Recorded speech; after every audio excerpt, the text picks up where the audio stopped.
الحمد لله الحمد لله الذي عبد الأفلاك والأرضين والصلاة والسلام على من كان نبيا وعالم بين الماء والدين وعلى آله وأصحابه أجمعين أما بعد فأعوذ بالله من الشيطان الرجيم بسم الله الرحمن الرحيم ولا تقولوا لمن يقتل في سبيل الله أموات بل أحياء ولكن لا تشعرون صدق الله العظيم وصدق رسوله النبي الأمين المتين الكريم ونحن على ذلك لمن الشاهدين والشاكرين والحمد لله رب العالمين.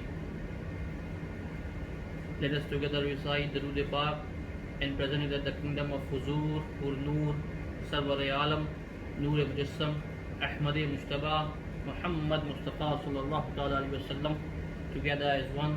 Allahumma salli ala Sayyidina Mawlana Muhammadin wa alihi wa sallim, salatan wa salaman alayka ya Habibi ya Rasulullah sallallahu ta'ala alayhi wa sallam. As we all know that we have entered the new year of Islamic calendar, and soon we will be approaching the 10th of Muharram, that is Yawm Ashura. The blessed month of Muharram, this month is a sacred month. In fact, our Prophet Muhammad sallallahu ta'ala alayhi wa sallam said that the best month to fast after the month of Ramadan is Shahrullah al-Muharram, the month of Allah al-Muharram. Our Prophet sallallahu ta'ala alayhi wa sallam called Muharram as the month of Allah, and no month is called Shahrullah except the month of Muharram. Thus this is of the highest honor that has been given to the month, and no other month has been in the Islamic calendar has been given this honor. In fact, many Sahaba said that Muharram is the most sacred month. Obviously, Ramadan is the most sacred month of the year, but Ramadan does not belong to the full sacred month. When Hazrat Umar ibn Khattab radiallahu ta'ala instituted the calendar 10 years or 8 years after our Prophet Muhammad sallallahu ta'ala alayhi wa sallam left this world, they discussed among themselves which month should we begin the calendar with. Some Sahaba said Ramzan, and some said Muharram, and some said about other months as well. And finally, they agreed to the month of Muharram, as it makes the most sense to begin the year with, because of its blessing, and because it occurs right after the month of Hajj, like as if it's the new beginning for a person. And so they decided that the first month of the year should be Muharram, and from that time onwards, Muharram has always been the first month of the year. Muharram is the month where our Prophet Muhammad sallallahu ta'ala alayhi wa sallam would regularly fast. Hazrat Ibn Abbas radiallahu ta'ala said that I never saw Prophet Muhammad sallallahu ta'ala alayhi wa sallam more concerned about fasting than on the day of Ashura and in the month of Muharram. The day of Ashura means the 10th, from Ashara. The fasting on this day was mandatory before Ramadan. The fasting on the day of Ashura was wajib in the first year after the Hijri, and in the first year after the Hijri, so every person had to fast. But then Allah subhanahu wa ta'ala revealed the Ramadan, so Ramadan became wajib, and the next year Muharram became mustahab, recommended and not mandatory. So the first year of Islam, it was mandatory on all Muslims to fast on the 10th of Muharram. But in the second year of Islam, the 10th of Muharram was not wajib, was not mandatory, but it became recommended, and Ramadan became wajib, mandatory. Our Prophet Muhammad sallallahu ta'ala alayhi wa sallam said that it serves as the forgiveness of the sins of the previous year. On this day, on 10th of Muharram, many incidents happened in the past. Like on the day of Ashura, Allah subhanahu wa ta'ala created the 7th heaven, seas, mountains, pen, Lawh-e-Mahfuz, the stars, the Kursi. In fact, even He created Angel Jibreel alayhi salam and many other angels on the day of Ashura. The first rainfall from the sky came to the earth on the day of Ashura. Allah subhanahu wa ta'ala accepted Prophet Adam alayhi salam repentance on the day of Ashura. Allah subhanahu wa ta'ala bestowed Prophet Musa alayhi salam the miracle of splitting of the Red Sea, which helped him save him and all his people and flooded Pharaoh and his soldiers. Prophet Nuh alayhi salam ship or the ark landed on Mount Judy. Prophet Yunus alayhi salam got out from the belly of the fish. Prophet Yusuf alayhi salam came out of the well that he was thrown in by his brothers. Prophet Isa alayhi salam was born on Ashura and ascended to the heaven on the day of Ashura as well. Prophet Dawood alayhi salam, repentance was also accepted on the day of Ashura. Prophet Ibrahim alayhi salam was born on the day of Ashura. Prophet Yaqub alayhi salam, eyesight which he had lost years ago, was restored on the day of Ashura. And even the end of the world will come on the day of Ashura. So many incidents took place in the past. When a Prophet Muhammad found out that the Yahud are fasting on the 10th of Muharram, because on this day they said Musa was saved and Pharaoh drowned, so they take it as the day of celebration. A Prophet Muhammad said that we have more right to Musa than you do, that we are the true followers of Musa. And from that day he started encouraging everyone to fast on the 10th, and he said that if I live one more year, I shall fast on the 9th and the 10th as well. The scholar here says to make a ritual different from the ritual of other religion and nations, and thus ideally it is good to fast on the 9th and the 10th. So if you are able to fast on the 9th and the 10th, then that's better. But if not, then at least on the 10th.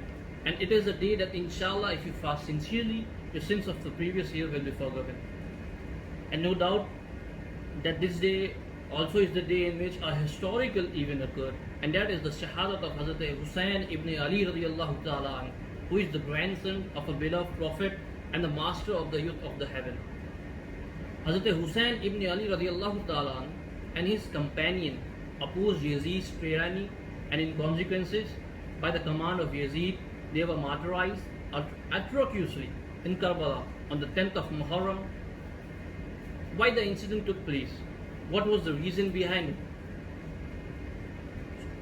So after the succession of Yazid instructed the governor of Medina to compel Hussain radiallahu ta'ala and few other prominent figures to pledge their allegiance. Hussain radiallahu ta'ala, however, refrained from making such a pledge, believing that Yazid was openly going against the teaching of Islam and changing the Sunnah of Muhammad sallallahu ta'ala alayhi wasallam. He therefore, accompanied by his family, his brothers and the sons of Hassan radiallahu ta'ala, left Medina to Makkah. On the other hand, the people in Kufa, when they got the news of Hazrat Muawiyah's death, they started sending letters urging Hussain radiallahu ta'ala to join them and pledging to support him against the Umayyad. Hussain radiallahu ta'ala wrote back to them saying that he will send his cousin Muslim ibn Aqil to report to him on the situation, and that if he found them supportive, as the letters indicated, he would speedily join them. The mission of Muslim was initially successful, and according to him, 18,000 to 20,000 men pledged their allegiance. But the situation changed radically when Yazid appointed Ubaidullah ibn Ziyad as the new governor of Kufa, ordering him to deal severely with Ibn Aqil. In Makkah, Hussain radiallahu ta'ala learned that assassin had been sent by Yazid to kill him in the holy city in the midst of the Hajj. Hussain, to preserve the sanctity of the city and specifically that of the Kaaba, abandoned his Hajj and encouraged others around him to follow him to Kufa. On the way, Hussain radiallahu ta'ala found that his messenger Muslim ibn Aqil had been killed in Kufa. Hussain radiallahu ta'ala encountered the vanguard of the army of Ubaidullah ibn Ziyad along the route towards Kufa. Hussain radiallahu ta'ala addressed the Kufan army, reminding them that they had invited him to come because they were without an imam.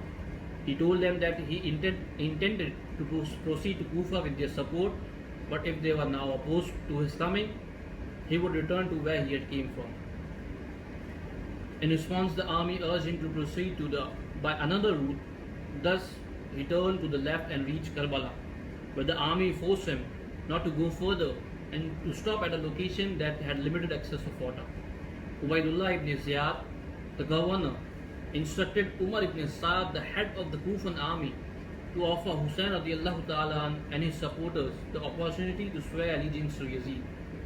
He also offered Umar ibn Sa'd to cut off Hussein radiallahu ta'ala and his followers from the access to the water. On the morning, Umar ibn Sa'd, on the morning of Yawm Ashura, Umar ibn Sa'd arranged the Kufan army in the battle order.